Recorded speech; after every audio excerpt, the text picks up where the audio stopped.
heroes banned out. This is like subbing in a one-trick. Why did they ban my one-trick?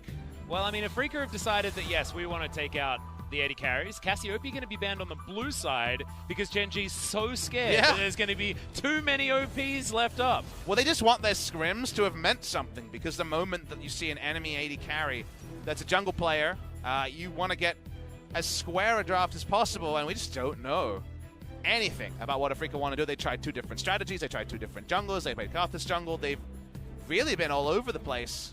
Rakan has been played by Spirit before in the funnel meta. That's true.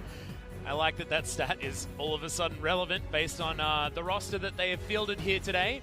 You were talking about a square draft, and I think Urgot first pick is about the squarest you could possibly get to. Akali Rakan would be the answering square draft.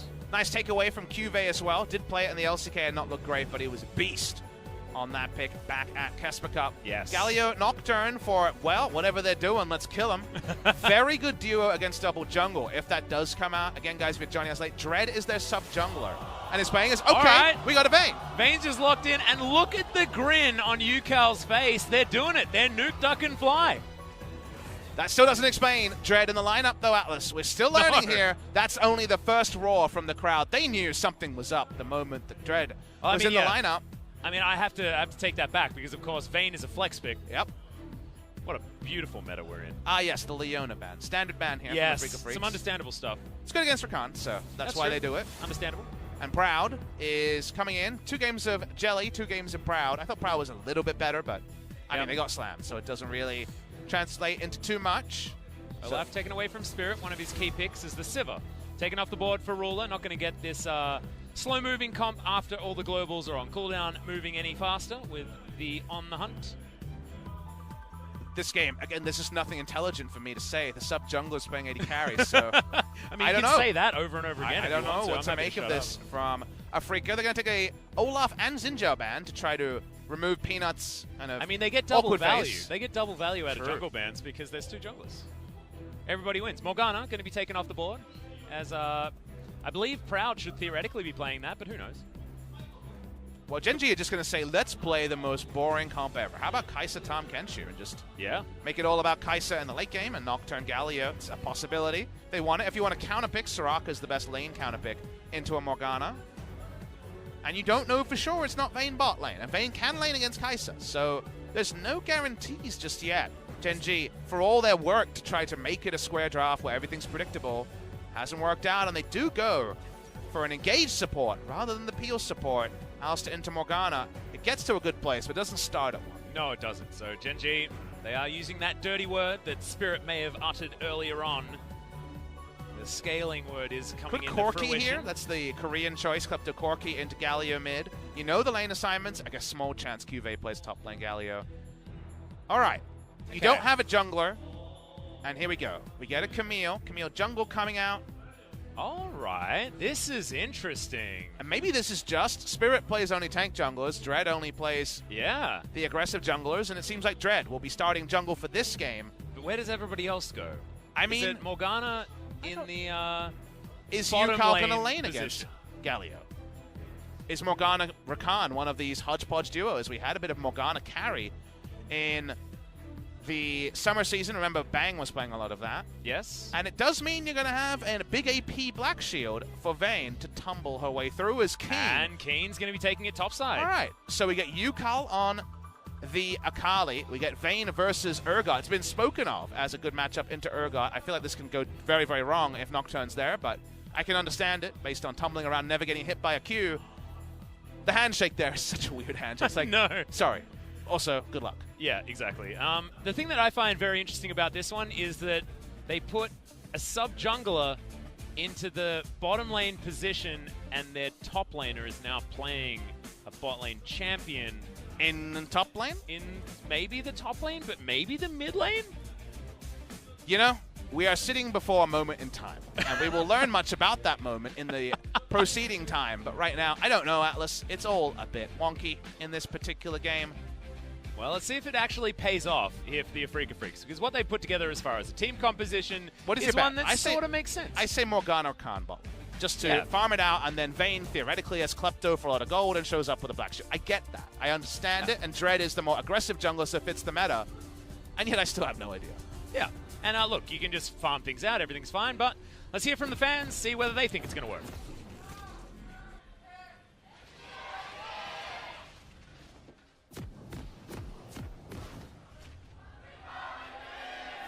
Genji fans still there. Both of these orgs so incredibly storied. Hextech Vayne going to be picked up as Keen is in the mid lane, as I assume most of you suspected he would be. As our observer's going to have a really rough time. When do you switch it up? Of course, Yukal, Dread, Keen, Spirit, and Proud. That's how you read this roster. Yes, yes, yes. And remember the positions that these players were in at the beginning. It's only Proud that's still where he's supposed to be in this game. And he's on Rakan, so he feels pretty good about that. Yeah. No nerfs on 9.1, 9.2. The big Rakan adjustment down. Ruler has lived through some weird times, and you know what? He finds an awesome dude in bot lane. Yes. It's Spirit. That's what the Afreeca Freecs were doing against Genji all 2018, and I guess the more things change, the more they stay the same. As we saw what Nukeduck did to the Galio in the mid lane, he also took Kleptomancy. Keen decided he does not want to do that. He's got Press the Attack on his Vayne. That'll hurt a lot. Yeah, that'll hurt a real Halo lot. Blades is an option. Kleptomancy is usually the farm choice in mid, most recently by Nukeduck, but Press the Attack, double Press the Attack between Dread and Keen means we're definitely pressing the attack in this game. The attack has been pressed. Pop Smithy, you're exactly right. As Fly's just like, this really does suck. Yeah. Well, I mean, it sucked even more. In the mid game, from what I saw, Keen will be just ridiculously strong. He is going to be 2-item Vayne with probably 3 points in a Black Shield. Yes. So, and also with solo experience, which is something that's much better for a Vayne than a lot of other Blade. AD carries. Rageblade by the Rune King and a Black Shield, and that should be some happy times. Here are some things you could do to ruin solo queue. Interesting. Relentless Hunter is the choice on the tree there. I guess none of the other hunters are must-takes. Doesn't want the attack speed, apparently. Yeah, that's going to take the on the precision. instead. Let's go for the Bloodlines, which is buffed on Bloodlines, 9.2, but not buffed on this patch. Interesting. Picking up the cut down makes a heck of a lot of sense against either the Galio or the Urgot. So that one is some normalcy. I want to see how the laning phase is going to go here. So let's talk about what Afreeca has. We're not going to talk about the nameplates, let's talk about the comp. Yes. They have huge skirmishing advantage, Vayne and Camille every day of the week against Nocturne and Galio early. Yep. Camille has the ability to walk around, and when you come to the lanes here, I think top lane's a bit of a wash. Obviously, happy times for Vayne, and Spirit, once he gets some levels, will be able to push. They do have the ability as whoa! That... You know, I've got a That's bit a of buff I didn't see. I'm a for bit you, sick Cal. today, but I think we all saw that, right? Did we? I mean, I hope so. Did we publish anything? Maybe it's all in your head. It looked like an impressionist painting of Genji's performance at Worlds. Oh, God, yeah. The UCal Picasso. Jesus. So, Camille's very empowered. Vayne should be farming it out. And Spirit is, as the resident old man, on the Morgana. So just push, push, push activity in the bot side. So, wielding that, assuming they have scrims on this, which you have to assume they do, given they've made a very interesting decision. Yep. In the mid game, if they run at the enemy and the enemy takes the fight, you gotta like Afreeca if Keen doesn't die instantly. And look at Fly. Fly just noped out of the mid lane. I feel like he's about to have a temper tantrum. Like if I was this lane is in just this lane, the most bad. Oh yeah, I know, right? You just throw a Q, it ends up pushing the wave. You don't get any harass down. Vayne gets the silver bolts off. You max silver bolts first, and you're going to build health, if any stats. In the mid lane, a disaster when it comes to that. But to Genji's credit, they could only really pick a comp that does what it says on the tin, because there was so much madness, no scouting report on the team that famously doesn't play solo queue. So, yep, literally they were just like, I mean, our comp goes in, but and this has worked before. It's gone worse than expected in terms of the lane assignments, though. That's for sure. Yeah. Well, now Puddle goes down, and Spirit takes a full Acathian Rain. And there's not a lot to be said for how this lane is supposed to go. It's supposed to be Morgana keeps pushing and nullifies the fact that there is even a laning phase in the game. But what did we learn about Morgana when the good teams played it? Actually, Bang had some good wins on that one with effort.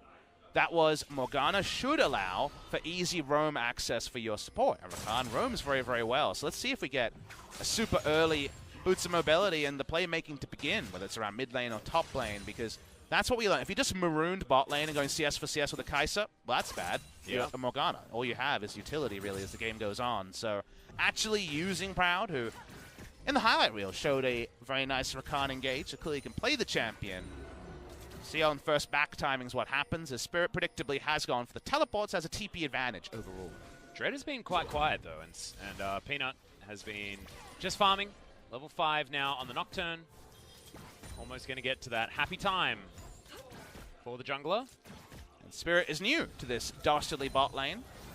Again, Morgana is just Puddle and Hope in terms of the laning phase. Here's the lane assignment change.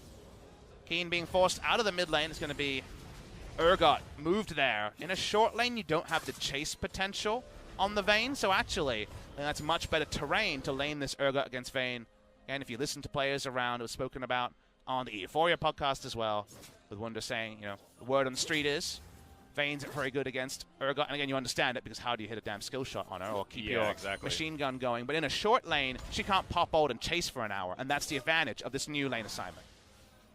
QV as well, able to get some sweeping done here in the mid lane as he's shoved the lane forward. Our observers continue to get frustrated. Fly moves towards the top lane, so our mid laners are top lane. And one of the jungles, the Freecs is in the jungle. The other one is in the AD carry position. It's very, very strange, but Keen has had a very nice time so far. Against the Galio, things were great. QV's been able to catch things back up again as far as that 1v1. But what it means now is that Yukal is in prime position on the Akali. Move down bot lane, push, push, push means a wash in CS between Morgana and Kai'Sa. I like that for Kai'Sa. Alistar, a much more risky scaling lane. CS for CS mid lane, definitely to the advantage of Vayne. She's really strong right now. She occupies my ban spot on solo queue. She's your one choice. There's been a few of those.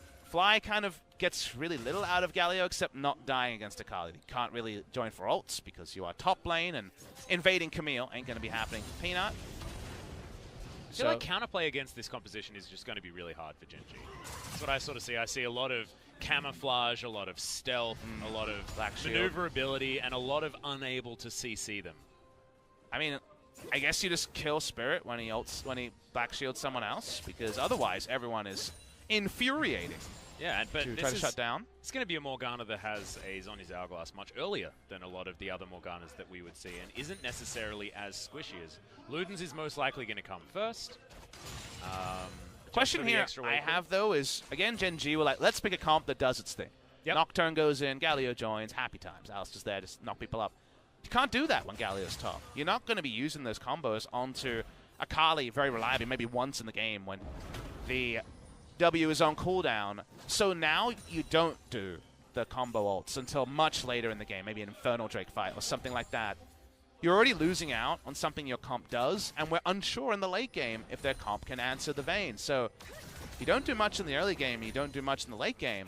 That's where you wonder how Gen G can use the tools they have, because now it feels like the tools are in the wrong kind of spots on the toolbar right now. The spanner's where the hammer should be. It's tricky here.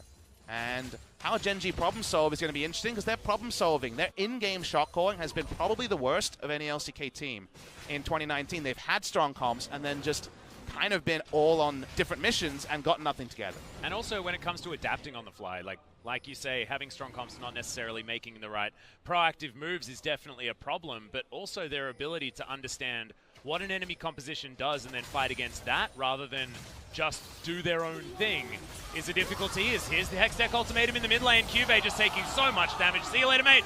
It's going to be Spirit picking up that first kill, and Afreeca Freecs starting to make this comp look like it works. QV thinks about the fact that it's a short lane and goes the risky approach. He uses his Z, instantly interrupted by Dread, who feasts on champions like Camille. He's right up there with the great Camille play we saw from OnFleek in our first series. Too easy in the mid lane. I think that's mostly due to QV having less experience. You think in a short lane, you're like, but the E is an escape. Well, no.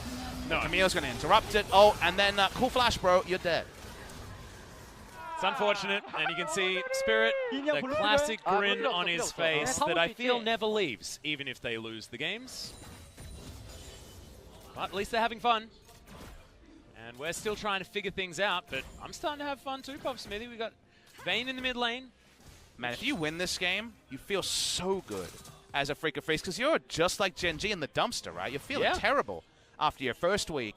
to win a game like this where a plan comes together, and I'd love to hear how many of these 5 champions made the blind pick comp. I assume they were putting together. Maybe it was a Protect the Karthus that became a Protect the Vayne. We don't know. Yeah. After the Karthus ban in the first round.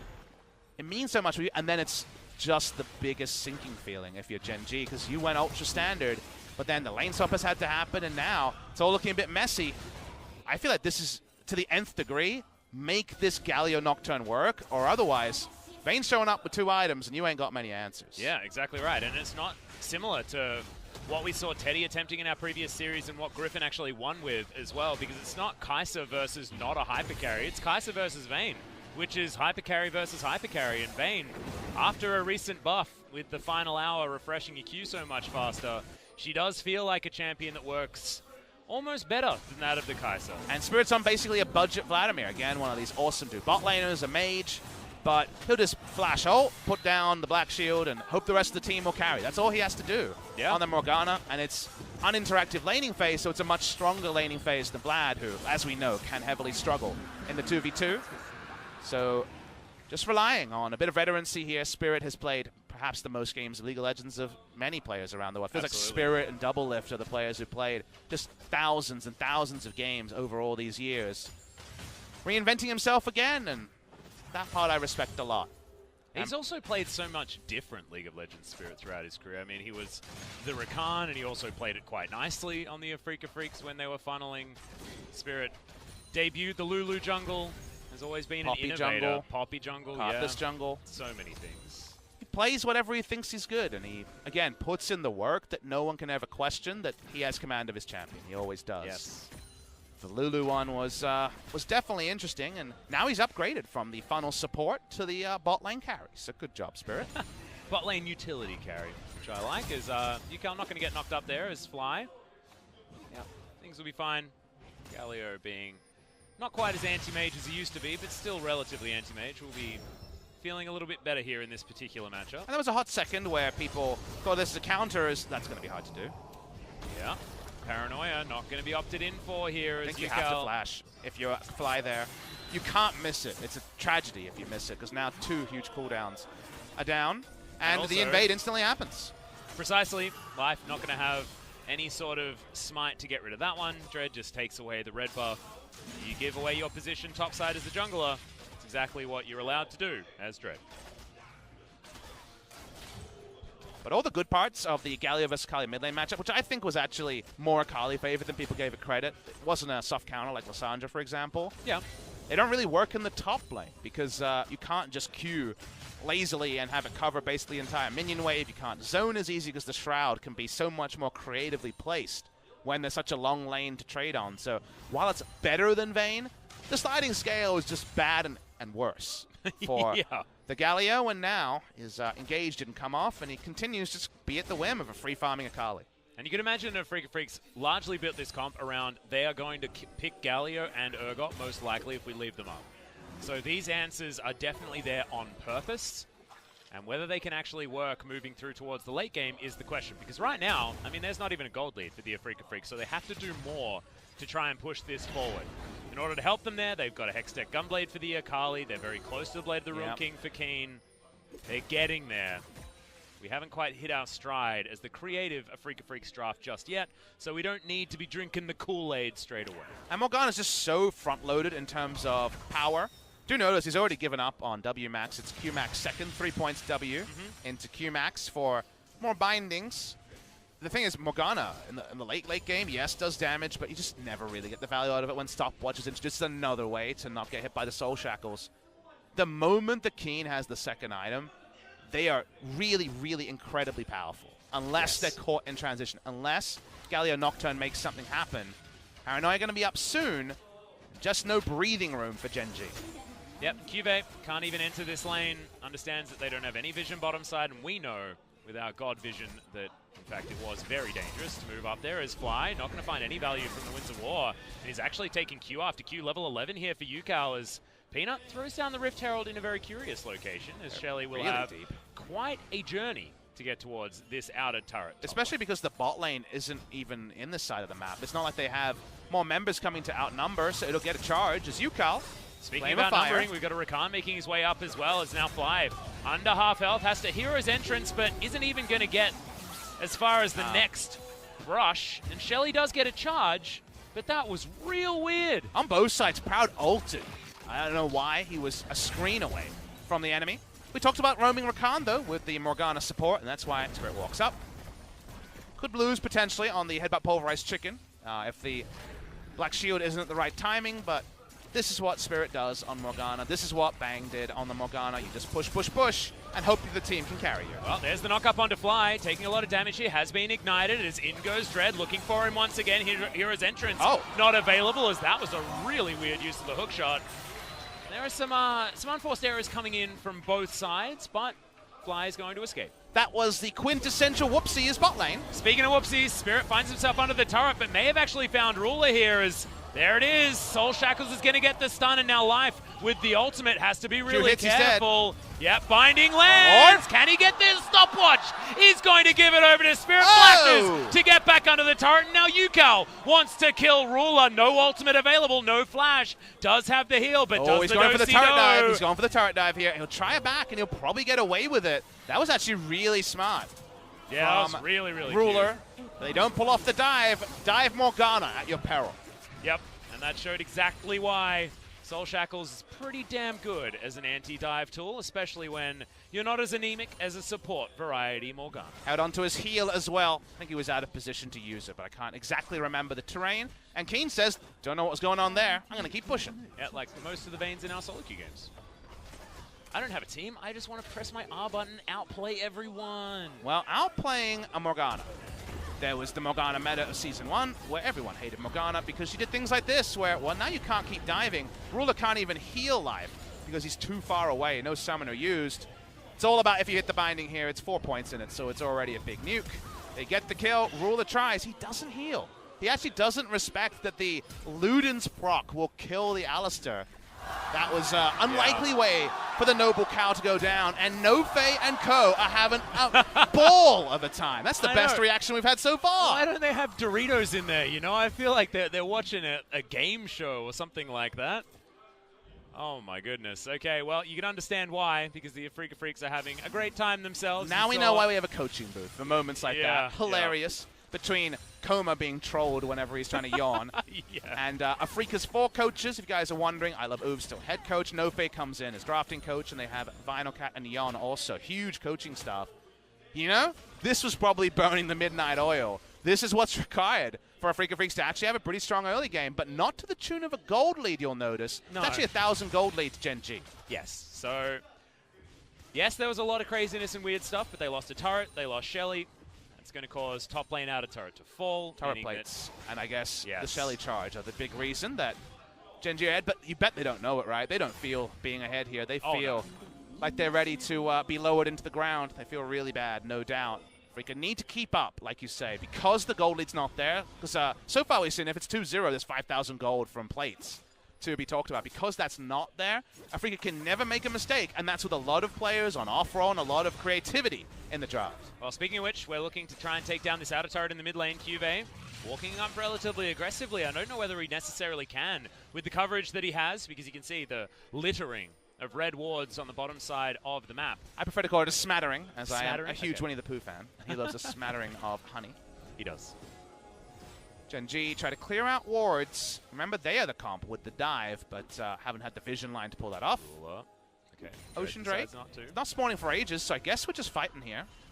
Well, Dread and Proud do have an opportunity to go in. Proud holds onto it. They just take down the ward. Playing a little bit more reserved. Proud playing with, in fact, Core JJ's skin. Not on the roster anymore, but still the Gen G skin for the Rakan. About 1,900 gold till Rageblade is online. A good times roll for Keen. If you look at the roster and you say, who do you want on Vayne, you definitely choose Keen. Oh, absolutely. So he was the resident Lucian player on the top side as well. And he felt so sad in that second loss. Remember, he played Victor in their last time out against Humble Life and actually had a great laning phase, and then 7,000 people dove him, and he was like, well, I guess I'm dead, and we lost.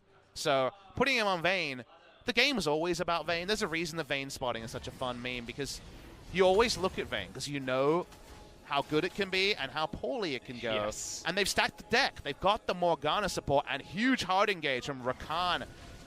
Akali, and Camille. So, yeah, that timer is going to be huge. You see Peanut in and then immediately out again, as he will lose his blue buff. Freecs with so much control over this jungle. Oh, can he get a smite in? Nope. Dread's able to steal that one away. And they are just playing with so much confidence. Yes, I mean, the lead is still, it's stretching for Gen G. They are getting further and further ahead, but it doesn't feel like it, like you said before. It feels like Freecs are only playing more and more aggressively as this game goes on as well, with their positioning around this map. And you just feel like we'll be screaming Ruler's name or screaming Keen's name. That kind of has to be how this particular game goes. I think an AD carry will be the big talk point here. Galio's behind, doesn't really do much, just has an ult. Nocturne has been watching people steal his camps. And on the side of Afreeca, I guess Yuka could also pop off and just kill Kai'Sa. That's a possibility. But I feel like we know what's going on here, and feels like Afreeca brought more backup. Pushing up is Silverbolt's a hell of a drug. It is, and it hit twice there. You don't even need Halo Blades, and she still looks busted. Rage Blade timer, probably 24 to 26 minutes, I would imagine. That's already there for Ruler, so this is certainly a good time for Gen G. 2-item spike is nothing to scoff at. He's now proud. He's over here. Siege is pretty rubbish for the side of Afreeca, so not really convincing anyone by pushing the minion wave. What's the objective, though? Ocean Drake in 10 seconds. They got some deep wards down, not spotted by that control ward. They probably just want to fight. There's a back timer here for Vayne. We definitely need the scoreboard board back up to understand where the items are at. Exactly. I think Rage Blade is probably in, like you spoke about before. But I feel like maybe the recipe down. I'd be surprised if it was already done, but it's possible. No Kleptomancy, so fairly honest Vayne in this game. That's a good point. Who's flanking who? May potentially be out of position here. Does have the Shroud down, flashes, and only barely survives. And now Freecs in a 1 versus 5 scenario. Life going down very, very low as Dread. He's been ignited. Keen picks up that first kill, though, as Ruler. He's dancing around the fight, but condemned into the wall. And Keen picks up his second, and now he's dancing after 5. Proud's in there. They're in again. Yukel's going to help, and that's the triple. Can he get the quadra already? It's the final hour, most definitely, for Gen G, but 2 slink away. The final hour's the pentakill. That was what we were expecting there the moment that Gen G realized they could not deal. The flash to condemn. Really nice Vayne mechanics from Keen, who's always been a carry player. We still don't know if he had a Rage Blade, but we do know that he'd dominate that fight. He'll have it on the next back, and he's going to get the mid lane out of turret as well. Yep, and things only get worse from here. Remember, that was a 4v5 that Freecs decided they'd go in on because this happened. Because Yuka's out of the fight, he has to back and teleport back in. However, look at the terrain we're fighting on. Keen is under no threat at all, and no one is tanky with the terrain there. Into the backline to kill the Camille. So surprising, probably, to Ruler that there'll be the flash over the wall. Not many Vaynes would make that play, but they know that if Kai'Sa dies, there's a lot of health tanks, and there's a Vayne, and that only goes one way. Yep, exactly right. Really nice stuff from Keen. Now he does have that Rage Blade and a BF sword. Oh, great. Okay, so I think you may have actually had the Rage Blade. I want to say no. I was trying to track the autos to see if the double proc was happening, and he wasn't losing any autos, so it's not like he would have dropped the Ginsu's Rage. So I want to say no, but happy to be wrong on that one. I think that was probably just pickaxe on the back. Oh my goodness, then that's a heck of a lot of extra money that he's got put into him. Yeah, that's a problem. Remember, Ruler died and didn't actually augment the build with anything but However, let's return to what we've been talking about this whole game. Gold's still behind. For the Freecs. They've still not taken more than 1 turret. Fly just doubles the turret score.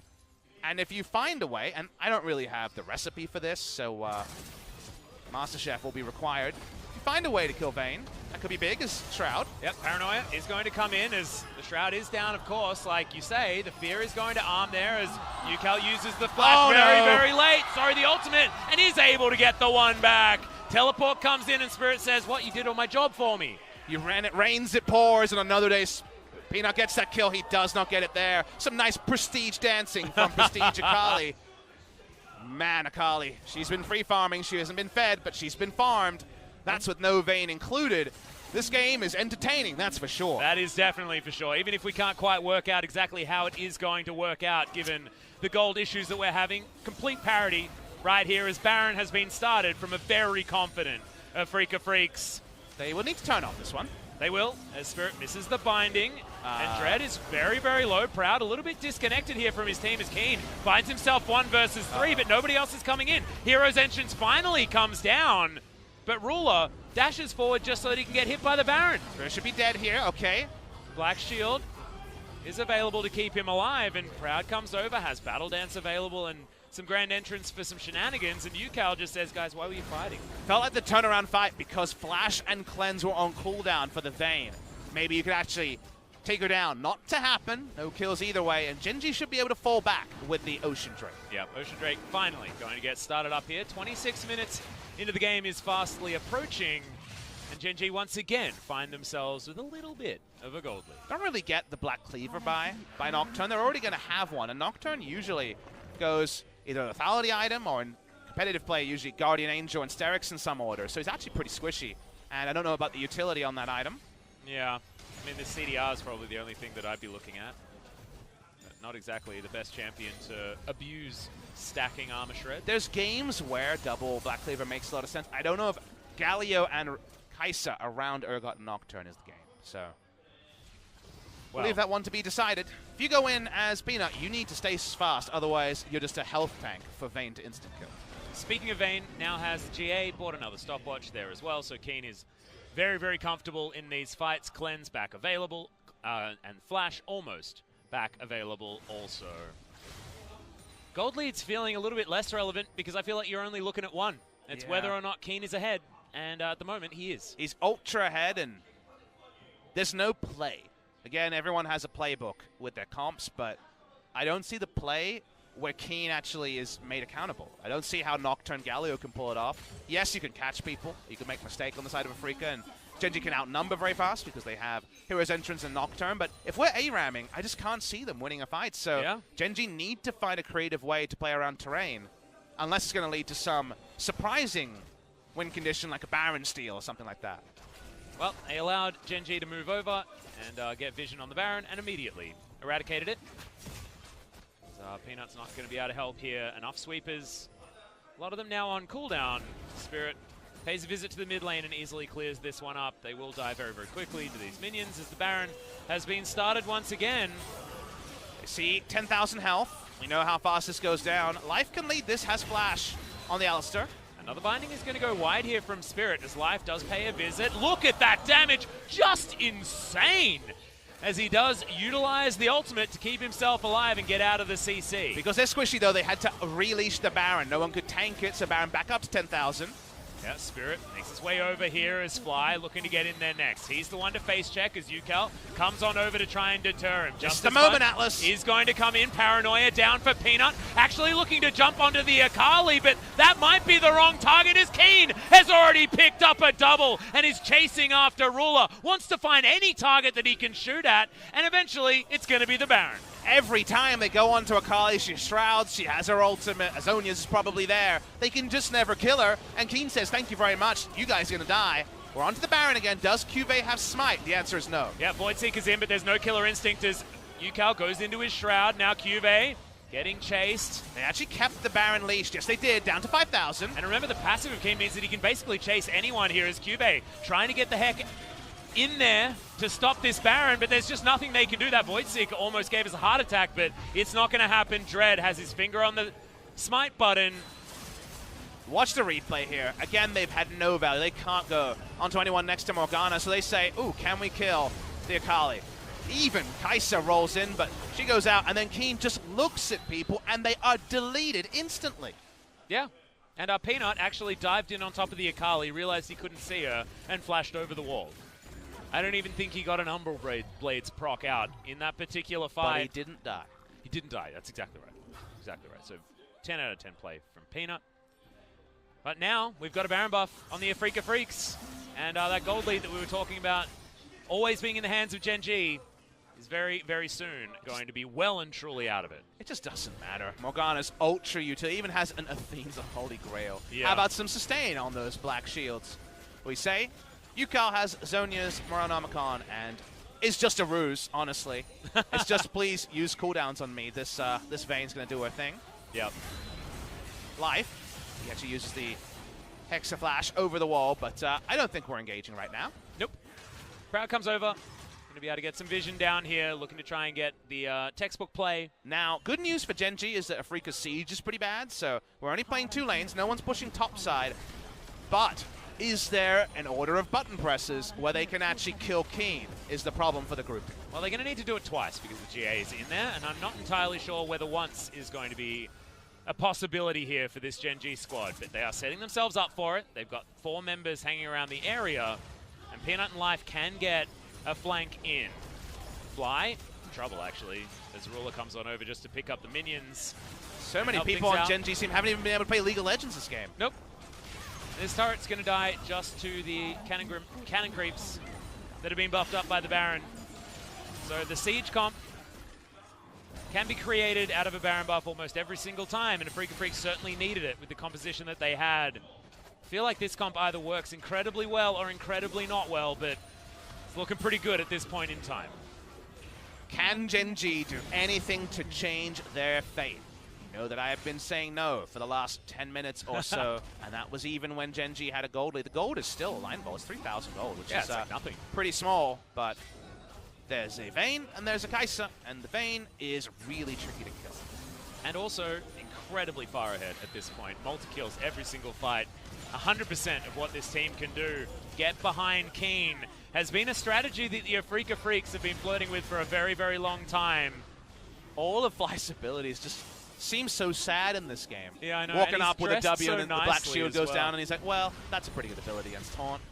He is very dapper. He is. Debonair, if you will. But I think Afreeca Freecs should deserve so much credit. You know that if you lose this game, you'll never forget it. Nope. And if you win, it's the same stories. Hextech Ultimatum onto the Gargoyle Stoneplate Urgot. True Damage doesn't care about that. The flash in from Keen is ridiculous. Yukao is going to be able to pick up one of them. May die underneath this turret, but no. Goes into stasis. And that is all she wrote, Papa. You said it might be a pentakill, but no. It's getting shared this time, as this is a full team effort as the Nexus is taken down at 32 minutes. Afreeca Freecs had a gold lead for about 3 of those minutes. And could there be any bigger a delta than how you feel as Afreeca Freecs right now and how Gen.G and their coaching staff will feel? Nothing went right for either of these teams in week 1, and then Afreeca, Mad Scientist hat on, Spirit as bot lane, carry Morgana. Keen gets fed, Keen gets going, Keen wins the game, and a lot of people on Gen.G are just like, my abilities just don't do anything. Paranoia couldn't be used for any relevant dives. The top lane dive wasn't pulled off as the timing was off between Fly and Peanut. You lose to an off-meta comp like this when you don't have a single game win, and you just have to feel down in the dumps if you're Gen.G. And also, you look at the comp that Gen.G had, and it's not like they were playing old League of Legends or anything like this. It's not an old man composition at all. It's what all the other good teams have been winning on. And Gen.G just got straight up destroyed because that's what was expected. I mean, and, they were decimated, Atlas. It wasn't ever reading in the gold. I wonder who the MVP who do you think will the be MVP is going to be, this game. It should be Spirit. Come on, he was very far away from the jungle. Absolutely, and he helped get first blood. In fact, got first blood. Atlas, if they don't change their roster, how many of these do you think that Afreeca prepared? Look, I know the mad scientist setup that they have over They have a lot of coaches, a lot of smart people on that team. And a lot of players to practice things with. Yep, and nobody has any idea about what to expect. And you know how we get sneak previews sometimes in the notebooks? I have a feeling that if you have a sneak peek at the Afreeca Freecs notebooks, they will have some very strange things in there. And now, usually Korean is enough reason for me not to sneak in. I think even if my Korean was at the highest level, I still have no idea what their notebooks are talking about, Atlas. It's all in like... Tread was the 80 carry, sort of, lining up. Was he? I think Keen was actually the 80 carry. I don't know. What does aiming make of this game? Aiming's like, I'm not even the best Vayne on my team. Damn it! Yeah, I know, right? Oh, it's that Beatles quote all over again. Oh, it's just... It's a weird and wonderful world we live in, Papa Smithy, and honestly, I just hope nothing changes on the side of the Afreeca Freecs, and we see the next level of ridiculous that comes out. I think if I was Gen.G, the one adaptation I'd make, I guess, is to ban Camille. Morgana? I don't know. Then Spirit has to lane with a champion that actually requires some sort of mechanics. That's true. Wait, there are plenty of others. What would he play if not Morgana? Karma? I'm not entirely sure. Not entirely sure. But, ladies and gentlemen, this was one hell of a game. It was. I feel richer for being here. Yeah.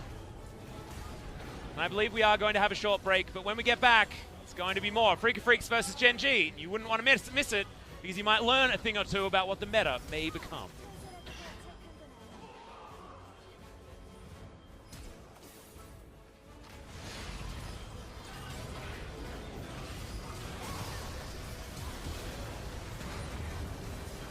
Watching over these highlights here, seems like the Korean casters want to talk more about it. I loved Keen in this fight. Yeah, not I feel like many everyone veins. wants to talk about this game. Not many veins flash in there and get the condemn. But the moment that you say, wait, they can't do anything if Kai'Sa's dead, it makes perfect sense.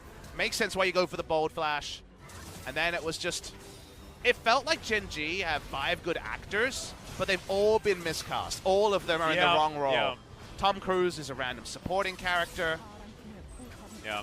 It's just, and then in the clutch, little moments like that just didn't go for the side of Gen G. It was, in so many different ways, a game you want to forget as fast as possible if you're Gen G or a Gen G fan. And they tried to burst UCal down. They got the taunt in the right position there, which I guess is why Peanut actually decided to use the Paranoia active on him, because otherwise it looked very curious. And that's Gargoyle's Stoneplate, guys. That's tankiness. Didn't look like it. Silver Bolts ignores everything. And just made Vayne look like the silliest champion ever. It's like one of those games that we've all had in solo queue. I know we've been talking about that a little bit with the Draven game that we had earlier on in the day, but look at that. 21.4 thousand damage from Keen, and he is the only champion necessary in this game. Now, for prove me wrong. To win. How do we know the champs that didn't go, guys, I'm a Smurf, I'm going to play Vayne?